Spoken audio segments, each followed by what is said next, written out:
Hi, this is Nick Dawson from Talkhouse, and you're listening to the latest episode of Nobody's Ever Asked Me That. It's a spin-off series of the Talkhouse podcast where I talk to filmmakers, musicians, comedians, and writers and ask them questions they've never heard before in an interview in an effort to discover a different side of them and understand them better. Today, my guest is documentary filmmaker Kirsten Johnson. She initially made her name as a cinematographer, shooting for non-fiction luminaries such as Michael Moore and Laurie Poitras, and in the past decade, she's become a director in her own right, with two very personal and hugely contrasting doc features, Cameraperson and Dick Johnson is Dead, that demonstrate her unquestionable greatness. When I came up with the idea of doing this podcast, Kirsten Johnson was immediately one of the people I knew I needed to talk to, because we have a very meaningful shared history. She and I first met in 2017, the year after Cameraperson came out. For anyone unfamiliar, Cameraperson is a formally innovative piece of cinematic memoir primarily comprised of footage Johnson shot for other people's films. It's a profoundly moving and impactful work that shows all the horror and the humanity she has witnessed as a non-fiction DP, and to me is one of the most significant documentaries of the 21st century. The reason Johnson and I connected was that Agnes Varda was in town for a gallery show of her visual artwork, and I invited the two of them to sit down for an episode of the Talkhouse podcast. It was a memorable experience. The legendary French New Wave director, then about to turn 89, was exhausted by press and other commitments, but KJ, as Johnson is usually referred to, used all her charm and wiles to get Varda enthused and talking, despite the fact that she tried to shut down the conversation 20 minutes in. After we wrapped the recording, KJ and I rode downtown on the subway together and somehow got to talking about our parents. My mother, who was dying of pancreatic cancer, and her still living father, whose death she was making a film about, even staging his funeral and letting him watch it. We stayed in touch, and in the wake of my mother's death, KJ was critical in helping me move through my grief. In 2020, right before the pandemic shut down everything, the film she had been telling me about, Dick Johnson is Dead, premiered at Sundance and hit Netflix during lockdown. Funny, expansively creative, and celebratory, it's a poignant portrait of slow, preemptive grief and the need to cherish our time with the ones we love. In the years since, we both got busy with work and family. Johnson is married to Tabitha Jackson, the recently appointed director of Film Forum, and with filmmaker Ira Sachs and his husband Boris Torres, co-parents teenage twins. Though we hadn't been in touch since the pandemic, when I reached out to KJ suggesting we talk for this podcast, she immediately said yes. I knew the conversation we'd have would be unlike anything else, and it did not disappoint. In this episode, we dive pretty deep as we talk about our mutual pursuit of connection, her growing up in the shadow of an imminent apocalypse, a great story about the truly remarkable dream she had while shooting in Sudan, a great story about Stephen Colbert's hands, the disappointing way in which she and a legendary artist have not been collaborating, and much, much more. Okay, let's get started.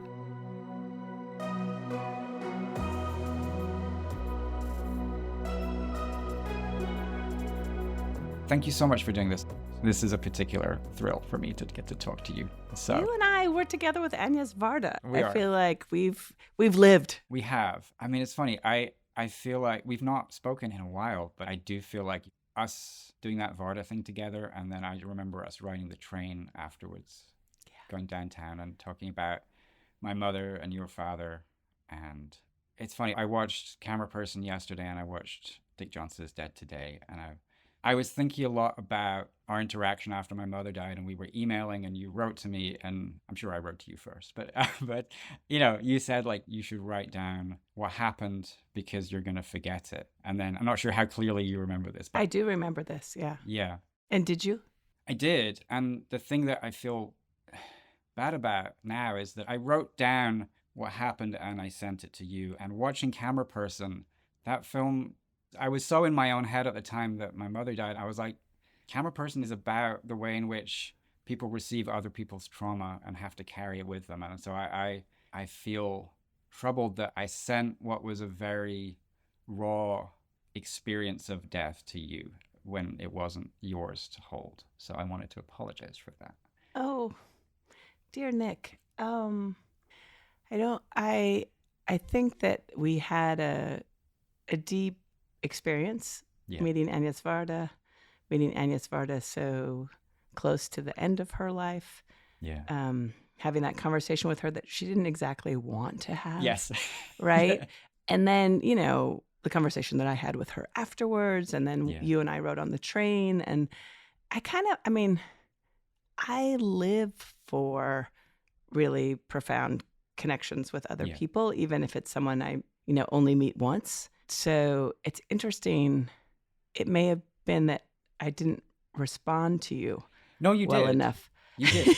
No, it was like I want to make it clear that I've not set this up so that I can apologize. It was just something that came up because I think you and I are both temperamentally drawn to sort of seek moments of intimacy with people that, as you said, that we might not. Like when I interview people, I'm always like, the whole point of this is I want to get at something deeper, and I want to feel like I understand the person I'm talking to in a way that I haven't been able to before, and that hopefully I share something of myself that allows them to feel seen as well, and to feel more comfortable to share something of themselves that they maybe haven't. But it is this curious thing of sometimes it's a somewhat self-contained interaction. It's like that intimacy or vulnerability is contained with that moment, but it doesn't necessarily continue greatly beyond that moment. I don't know how you feel about that. I see it sort of differently, I think, because in my experience, when you do share very real intimacy, it doesn't go away. No. I sort of feel like, right, like you and I, we don't hang out, but if we saw each other unexpectedly, we would hug each other, and we would know, each of us would know that we had shared like a number of very deep things with each other. Yeah. And I think it's clear to both of us that we really value such interactions. Yeah. So, I think what's interesting is the vulnerability, right? The levels of vulnerability that exist. And I think whenever one does sort of go out on a limb and share one's vulnerability with someone who you don't necessarily know well, afterwards you think about it a lot. Yeah. Because it's sort of like, ooh, what was I thinking? Why did I do that? And where does that go? But in fact, I think... I never felt that with you.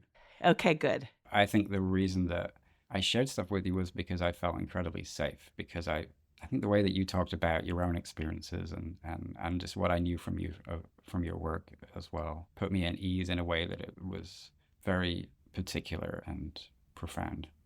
Well, and I also think, thank you. I appreciate that. And, I think that's sort of maybe something I aspire to. I also, it's funny because I'm kind of a loose lips sink ships kind of person. like don't give me a secret. I really love to connect to people, and a lot of times people will be like, I didn't ever think you were going to share that.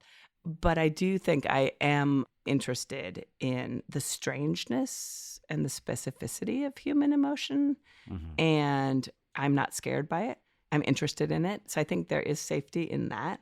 And I also feel like there's so many things that people don't talk about that really catch most of us like deeply off guard, and we're not ready for it, and we're sort of alone with it. And, I just feel like, wasn't anybody going to tell us like that it would be this hard to lose our parents? Like nobody tells us, So, I mean, I do think society has changed a huge amount in the last couple of decades in terms of how much people talk about and what they talk about. And there is no one society, and many societies are still as repressed as ever. But I'm hoping to create a feeling of a little cone of safety. So I'm glad that you felt that. And and we're sort of doing that here now in this conversation, right? As if this conversation, I mean, who knows what you're actually going to use of this part of the conversation, but I am going on the assumption that this is all on the record. It's all on the record, yeah. And it's funny because what you described in terms of those interactions is kind of what I feel. I think for me, like you and I have not spoken in some years, but like to me, you still hold this special place. But I think I maybe sort of minimized the way that I expressed things, because I do think that with so many people that I have meaningful interactions with, like we do just pick up where we left off. But I never assume that gap means that feeling is maintained for the other person in the same way that it's maintained for me. That's interesting. I think I might assume that. With me, you can assume that. Okay. Let's pick up where we left off. Yeah. Well, that's good.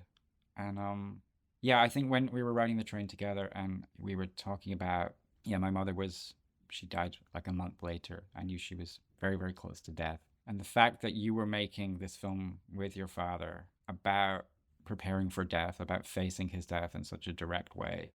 Yeah, it was this radical thing of like, I never met anybody who was facing it more than head on, I guess, in some way. You know, it was like you were proactively exploring the pain that was present and that was also still to come. What's so amazing is that the pain is still to come. You know, Dick Johnson Yeah. is still alive 10 years later. Wow. Which is so remarkable. But, you know, he's definitely, his spirit remains intact, but he barely uses words at all anymore. But if you would have told me that, you know, he would still be alive 10 years after making, you know, starting to make the film, I would have really laughed. The irony of it is quite something. And hopefully the film made it happen. But I don't think that's quite how things work. But so, you know, I mean, I do think that it did do something for me facing it in the moment, but it was an act of desperation that came out of having not been able to do anything while my mom was alive. So I do think that I had gotten some warning from the previous experience, which I think it was all new to you in the way that it was all new to me with my mother. Yeah. Watching those two films back to back, your mother is still very present in both films, even though there's not a ton of footage of her that you shot.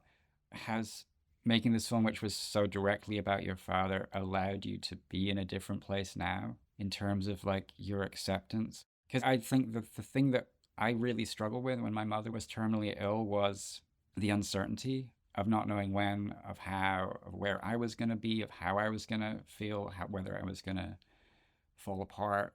There's all these questions that weirdly in the moment become somewhat facile because they're just things that are happening and you have absolutely no control over them. But in the build-up, I definitely felt this desire to anticipate, to preempt, to grasp onto some semblance of control in the way that I was going to experience this uncontrollable event. I was wondering what the film and the ensuing years have kind of done for you in that regard. Mm-hmm. Well, I mean, I think we all have many relationships to control, but I'm not so interested, even though, of course, it's an aspect of my personality, but I don't want to have control of things. I'm not trying to have control of things. I'm hoping that the values that are real to me can be expressed in the circumstances, in the moment, and in relationships like with my father. You know, one of the huge, extraordinary, wonderful moments of my life with him was introducing him to our kids. And he met our kids when they were a week old. And the way he talked to them, I was totally flabbergasted because it was sort of like, oh, he's actually talked to me with as much respect and love it was like the revelation that he had talked to me as a baby the way I love the way he talks to me as an adult. And I was like, oh my goodness, he did this from the very beginning, which was the way he was with my kids from the very beginning. So that was just this incredible reveal. And then in the making of the film, I was almost like terrified that I wouldn't be able to translate that particular essence. And I didn't feel like we had for much of the making of it. And then all of a sudden, very close to the end, it was there. I always say his perfume was in the bottle. And I was like, we got it. And that has proved over time to be so meaningful to me. Like I miss my dad because I don't get to have the kind of conversations with him I used to have. And I have been affirmed by so many people who've seen the film and saying like, wow, your dad really has a thing. Yeah, he does. And he really has a thing. And, you know, so to go from, I really deeply, deeply value this person and think there's something so ineffably special about him, and then to attempt to transmit that in a film, to feel as if I was failing and failing for years, and then suddenly to have it break through, and I don't even know how, but the accumulation of different elements of the film meant that we had somehow rebuilt and fashioned that ineffable energy into something that other people could feel, and then that I can feel, right? And so, in the great sadnesses of life that I think every human has, there are people that you really connect with. Like we're talking about, like, oh, we connected around a conversation with Agnes Varda. We connected on a train around your mother's imminent, death, Yeah. the fact that she was dying. That really mattered to us. That was like a moment. If we had known each other all of our lives and all of our lives were filled with moments like that, it would be unbearable that we lose each other. Yeah. And I think some people are deprived of getting such a connection in their lives. And, I ache for them. But I think many people, most humans, have someone who matters that much to them and who they really wish was not mortal. And, and it sounds like you still feel that way about your mother. And obviously, I still feel that way about my father, even though he's alive but barely here. And the film gives him to me over and over again. And it's not like a photo and it's not like a recording. It's like really being with him for me. I just sort of settle into the ease of being with him. And it also makes me so happy that the kids will have evidence of who he was because, he had a great relationship with them. And then it all happened in the period of time that kids mostly forget.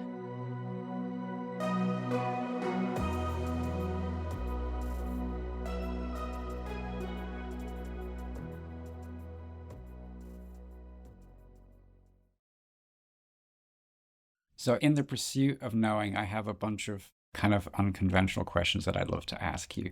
I can't wait. If you divide your life into before and after a particular moment, after which everything changed, like what moment would it be? Oh, it's definitely after the birth of the children. Mm-hmm. Yeah. But maybe it is also the death of my mother, because the day my mother died, I was 41 years old, and I'd always imagined I was going to have children, but it hadn't been possible to that period. And I'd felt ambivalent about the person I was with, ambivalent whether I wanted to have children. And then on the day she died, and I had just gotten back from filming in Sudan, and I learned that she died in Seattle. She gave me knowledge, which was, you must have children. You are having children. And it was the first time in my life that I've ever felt certain about something, which is really fascinating. I was like, oh, I am. And up until then, I feel ambivalent and conflicted and ambiguous about most things, about most projects I work on, about people, about whether I'm going to travel to a place or not, about where I live, on and on and on and on and on. I'm full of ambivalences and like, close, but I don't know. And then this was just like, boom. And it took a long time. It took 5 years. I found a very unconventional way to do it. But the calm, this really calm, like, oh, these extraordinary people are in my life, and that's it. That is what my life is now. And I'm not trying to run away from it or wondering whether I should have. Like, all of that is just like, whew. And that's really a powerful experience to have. So that's the big before and after.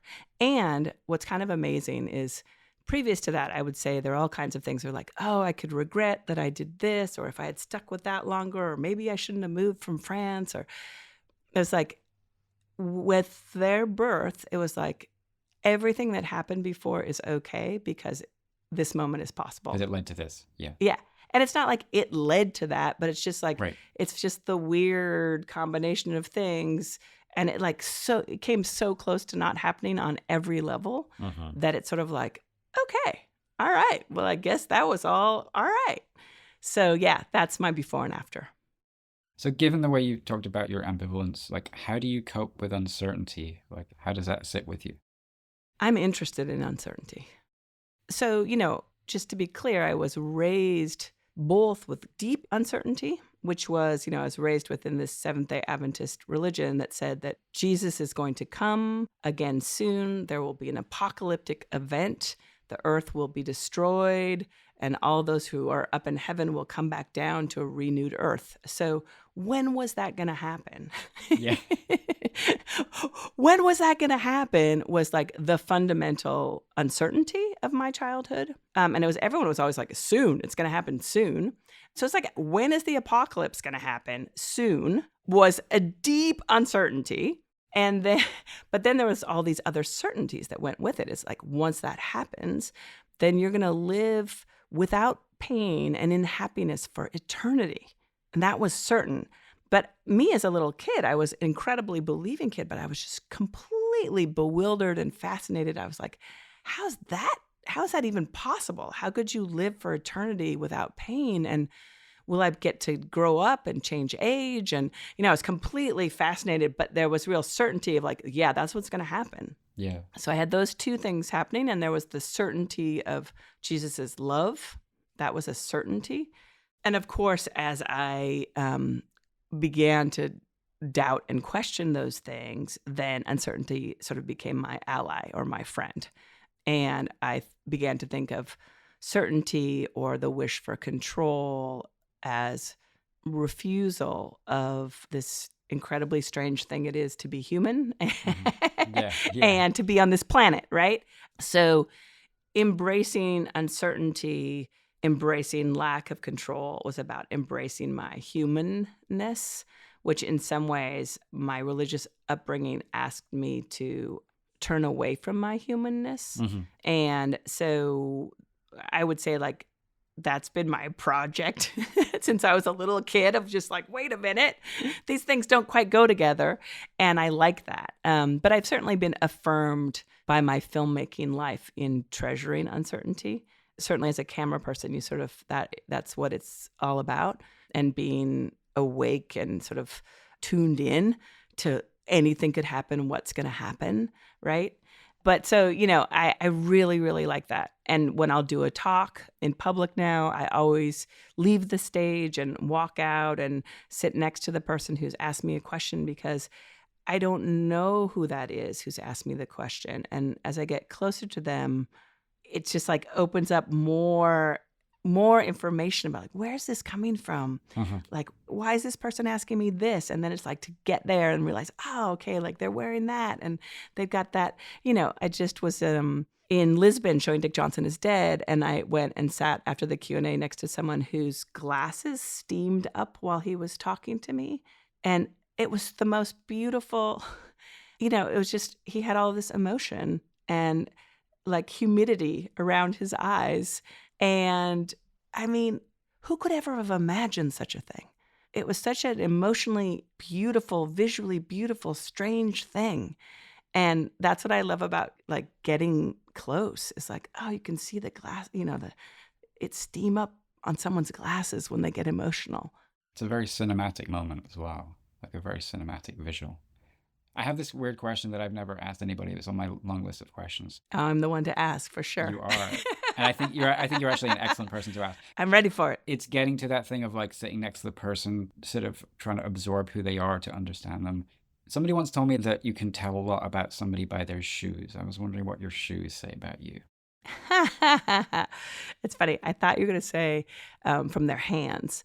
I was at an event a couple of nights ago, and Stephen Colbert was there. The farewell party? I was not at the farewell party. Okay. Yeah. I wish I'd been invited, but I was not at the farewell party. But I was at a public event that he was at, and I did a conversation with Anderson Cooper about anticipatory grief on his wonderful podcast. But the episode that just blew me away was the Stephen Colbert episode. I just found his relationship to grief to be truly remarkable. And he lost his father and brothers in a plane accident when he was a young man.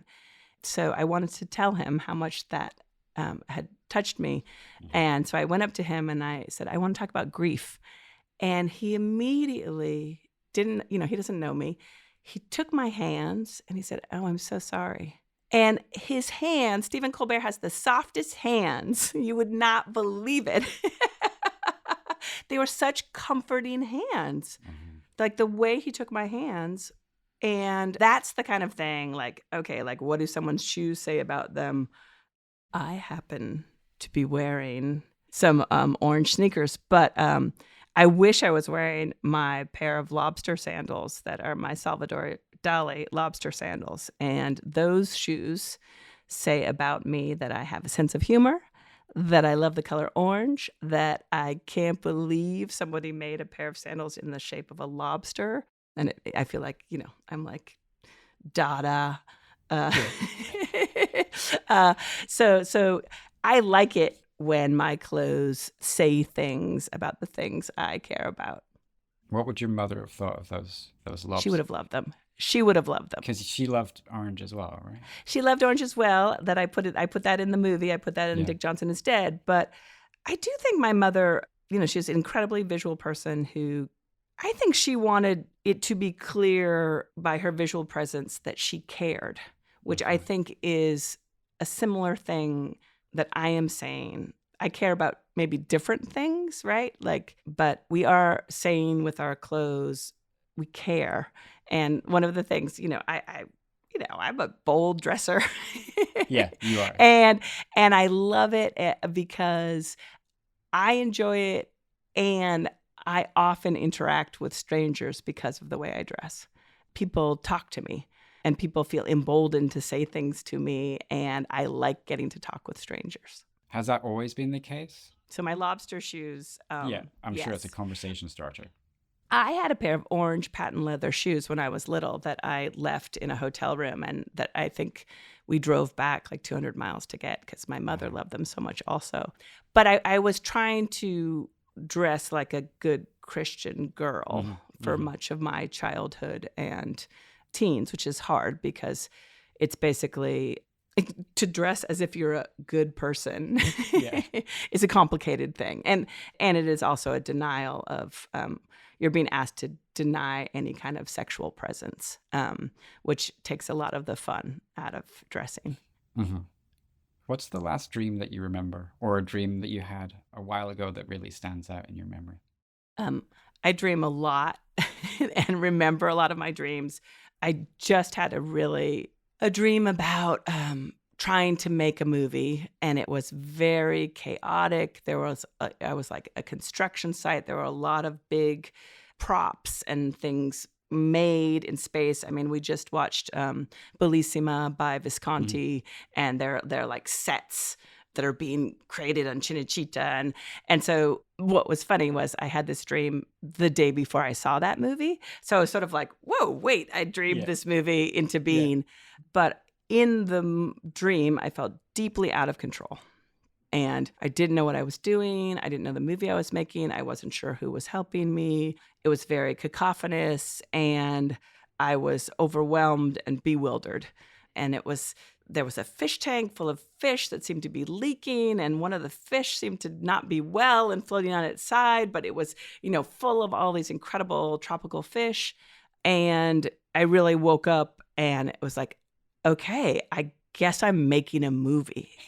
Because that's how making a movie feels, is that out of control, and will it ever happen, and what am I doing? I don't know how to do it. But one of the best dreams I ever had, I had in Sudan, where we were working on the Darfur Now film, and we had a hired security guard who was very visible. It's like the kind of security guard who's like, are you helping or hurting here? Like with your Oakley sunglasses and your sniper gloves. Right. And in fact, it was indeed a very complicated relationship with him. And I had this dream that I was standing in the middle of a sandy desert with the director of the film, and he was pointing at something across the river saying, I really want you to film that. And I looked across the river, and there was this giant fortress, but it was a fortress as if drawn by Saul Steinberg. Like it was like made out of paper and had, line drawing, and it was this flat fortress across the river. And suddenly the director grabbed the camera and jumped in the river with it. And I was like, oh my goodness. And so I jumped in the river after him and I saved him and I pulled the camera out, but everything was like dripping and wet and covered with sand. And we were on the other side of the shore and the security guard came up and he said, what are you two trying to do? And, I said, the director wants me to film that. And then I looked up and the fortress was right there. And like in a lot of Saul Steinberg's drawings where there's like banners with words on them, there were banners. And one of them said pain and one of them said power and the other one said fear. Pain, power, and fear. And the security guard said, you can't film that.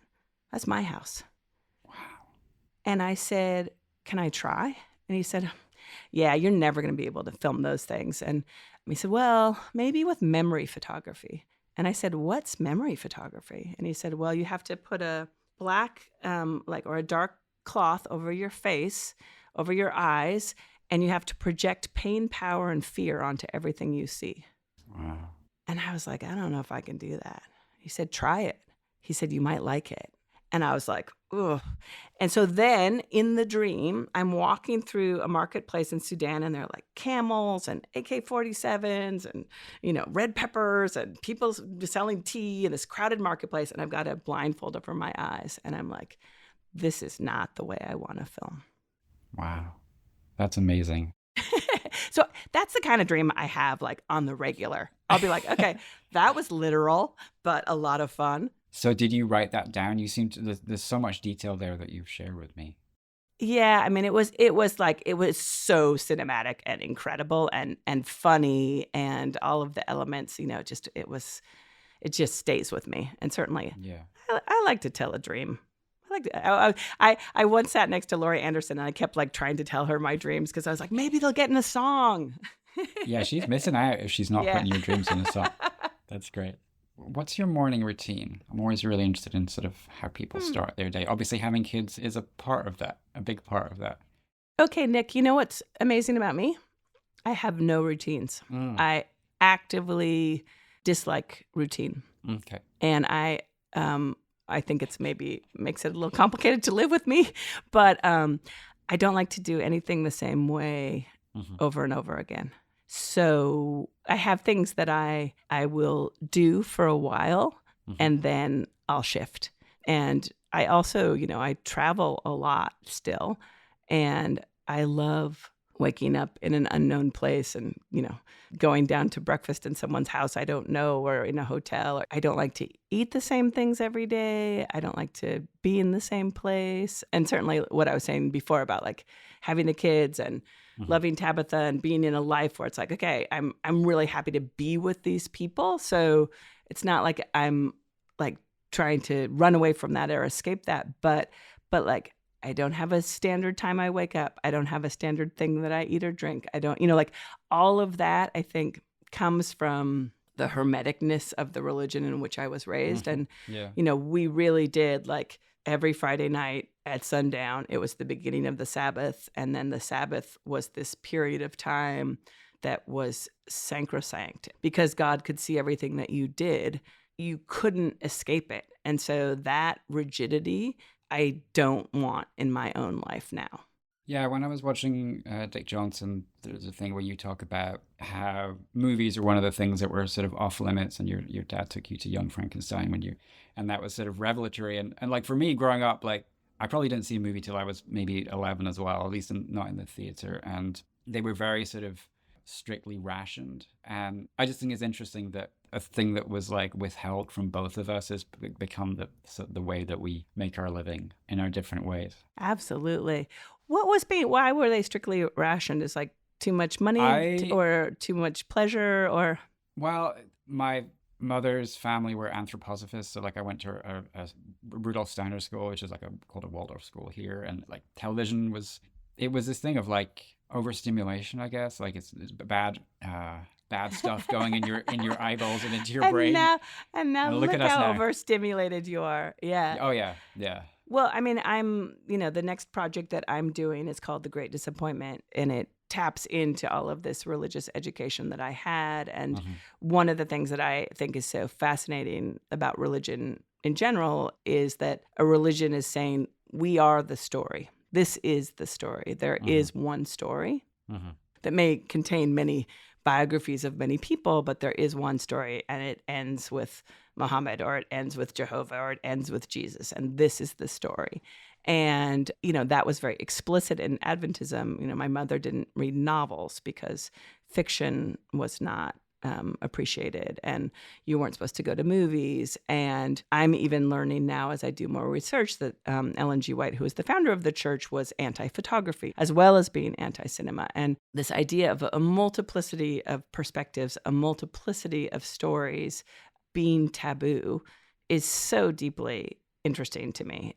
And I do feel that every time I encounter cinema of like, the world is not as I have imagined it or as I have experienced. I've just entered someone else's world, and it's a whole different world. I've never seen the film with these eyes. And, that's, Mark Cousins always quotes the Russian word for like, see the world with new eyes. And that's what I love about cinema. I'm just like, I could never have imagined this. That sort of made me think of another question. Like, what's the difference, do you think, between, because like I think the way that my daughter sees me and the way that I see myself is quite different often. What's the difference, do you think, between the way that you see yourself and others see you? Oh, I mean, I don't think we can really have any idea what's going on inside of any other person. Yeah. And so, especially our kids, like, how in the world would they be able to see us actually? Like, I mean, I would love, because I love learning about myself because I'm deeply interested in myself. I would love to know things that the kids actually think about me, but I'm sure it would not be pretty. just on the level. I mean, I remember I used to think like, what is my mother's problem? Why does she have wrinkles? And so that there's just a way in which I do think generational difference is huge. And I also think like, children are as wonderful as whatever family they are a part of, they are still trapped in the world of their parents' making. And they don't have agency. And then as they become teenagers and realize like, okay, I am about to have full agency. Yeah. And this world that I've been a part of, like, there's all these things I don't like about it. And I'm going to go out and remake the world and find the world. I have a very powerful experience of having been in the religious school that was teaching me that the apocalypse was coming, and then switching to a secular high school. And in that high school, I was in a play, an Alan Ayckbourn play, and my character walks into a kitchen and sees a new, clothes washer and dryer, and it does whites and colored separately. And she says, "Oh my God, it's apartheid." And I didn't know what apartheid meant. And I asked my teacher, and this is when I'm like a 14-year-old or a 15-year-old, and apartheid was still alive and kicking, literally, at the time. And I was furious at my parents, furious that they hadn't taught me that apartheid existed, furious that our family wasn't doing anything about it. And, it was like this crazy thing where I went up to this older Black woman in our church and I was like, "Have you heard of apartheid?" And she's like, "Yes, I've heard of apartheid." And we went, and she was, an upper middle class African American woman married to an architect. And she was like, "I've never done anything radical in my life, but like, let's do something." And I was like, okay. And so she and I, her name was Thelma McAdoo, we would go, we carried a sign like down with apartheid, and we walked up and down in front of the sidewalk of the South African consulate in Seattle. Amazing. And she just told me about her experience of being a Black person who was born in 1930s, but to a family that had means, and her feelings of frustration that she'd never been a part of the civil rights movement. And it was such a extraordinary breaking of stereotypes that I had about what it was to be a Black person, because I was growing up in the late 60s and early 70s. I was just like, every Black person's a Black Panther and they're very cool. Yeah. And so that was like just this like window opening. And I was just like, what is wrong with my parents? I was just like, who are they? How is this possible that they're not out protesting apartheid? And I think that's that's like this amazing thing that happens to young people, is that they encounter the contradictions of the world and they are appalled and outraged, and they're like, what can I do? So I'm sort of curious and excited and interested to see like who the teenagers of the now, like what are they outraged about? Because obviously they're seeing things in such a different way than we are. As somebody who grew up being told that the apocalypse was coming, and then in the moment that we're in right now, I'm thinking a lot about what a more grounded version of the apocalypse might be that my daughter has to face. How do you feel sort of looking forward to what you're going to experience in the next few decades and the world that your kids are going to inherit? Well, it's really funny because I spent all my childhood struggling with the idea of heaven and eternity. And I'm like, I really do want to live forever. Just because I love being on this earth, as complicated and horrible as it can be. And I do have the perspective that comes from having a geologist brother. My brother is a paleobotanist, so he studies fossil plants that are 32 million years old that existed after the extinction of the dinosaurs. And, he has long educated me about deep time and, just how incredibly infinitesimal the passage of human existence is. It's like the tip of the fingernail on the body of the universe's history. So there is a way in which I feel really light about it all, of like, we just happened to get to be on the planet at a moment when things were habitable for our evolution, and like, wow, what a ride.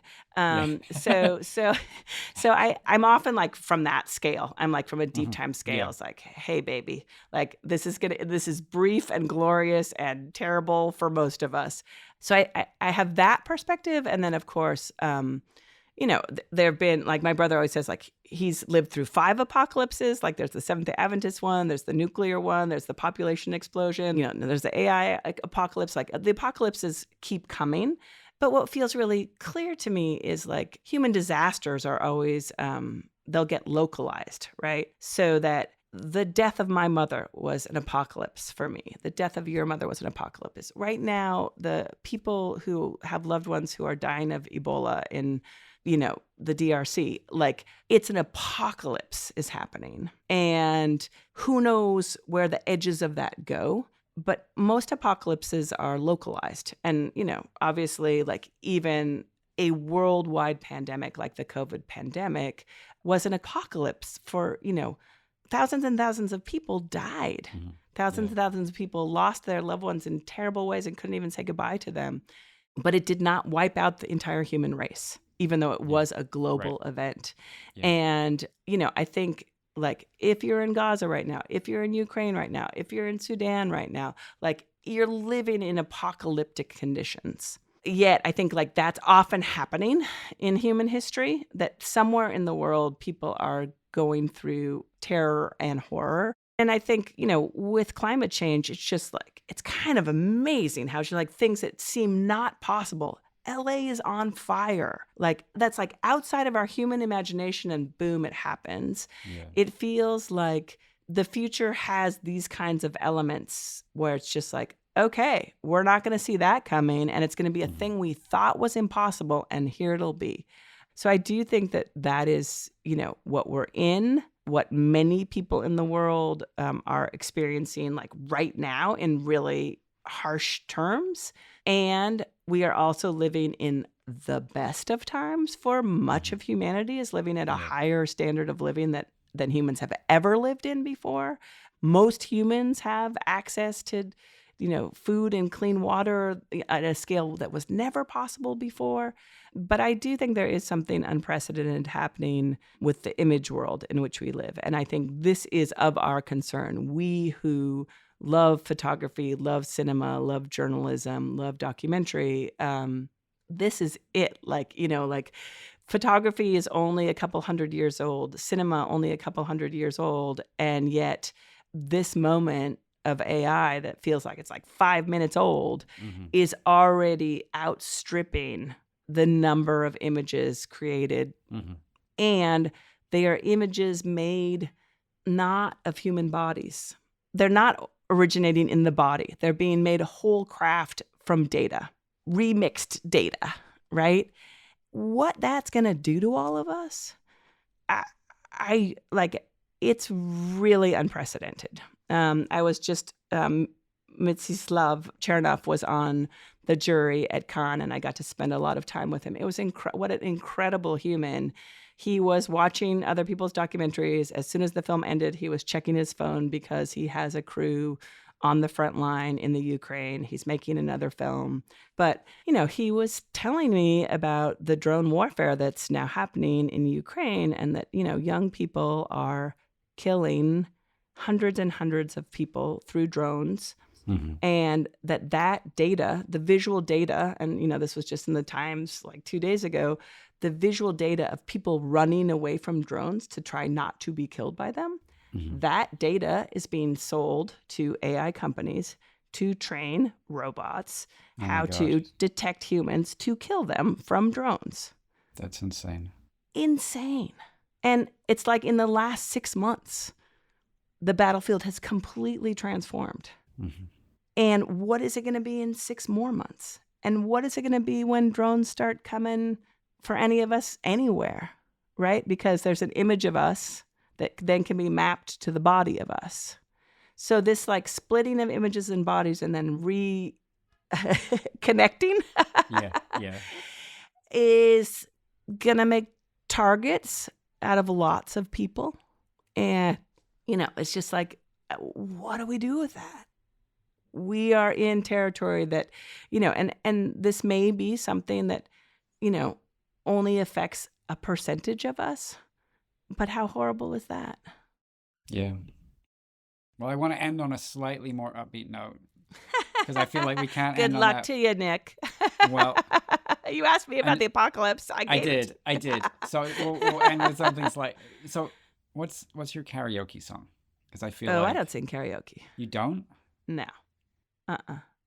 I dance karaoke. Yeah, no, I don't sing karaoke, and I certainly have a dream of really being able to sing and dance. But I just, I was just watching Cab Calloway dance, and that's my dream, to be able to sing and dance like Cab Calloway. Are you working towards that? I can kind of dance like Cab Calloway. I can't come anywhere next to singing. I'm going to say kind of like 1% of me, like I can barely dance. Yeah. But I'm not going to overstate this. I aspire to Cab Calloway. Okay. Have you ever taken tap classes? I have not. Okay. One of my best friends is taking tap classes at the moment and loving it. There are a lot of things I would like to do. I'd like to learn to speak Arabic. I would like to be able to tap dance. Life is long. Yeah. I mean, honestly, you have made the best case for immortality that I've heard in quite some time. And just you and your essence I feel like are a great case for immortality. I hope you keep going for as long as you want to keep going. Long live Nick Dawson, long live Talkhouse, and why not? Long live Dick Johnson and Kirsten Johnson. Indeed. Fantastic. Well, thank you so much for doing this. It's been really wonderful. And yeah, it's always just great when we get to chat. Thanks so much to Kirsten Johnson for talking with me, and thanks to you for listening. Cameraperson and Dick Johnson is Dead are both available to stream, and both are essential viewing, so please go check them out. This episode was produced by Marion Kaplan, and the theme music is by The Range. Nobody's Ever Asked Me That now has a Substack, so head to nobody'sever-asked-me-that.substack.com to check out all of our past episodes, plus subscribe to get access to exclusive audio and video content. Next week on Nobody's Ever Asked Me That, my guest is one of the most brilliant youth filmmakers to emerge in the past few years, Goran Stalevsky. What was the last time you had an existential crisis? An hour ago, like every fucking day this week. Like there's no, just genuinely, it's unsustainable. My life is unsustainable. Like I cannot live like this. And it's also like, it's been years of being very aware that most of what's wrong genuinely stems from me still insisting on wanting to make films. Like, if you take that away, if I could find another sense of purpose or occupation that I can handle for more than a few months, most of my problems will go away. Like, my brain has now been shaped by this so much, and I built my life around, art in general, but movies specifically, since I was like 13. So there's no way around it, unfortunately, but I would love to find one. That's next week on Nobody's Ever Asked Me That.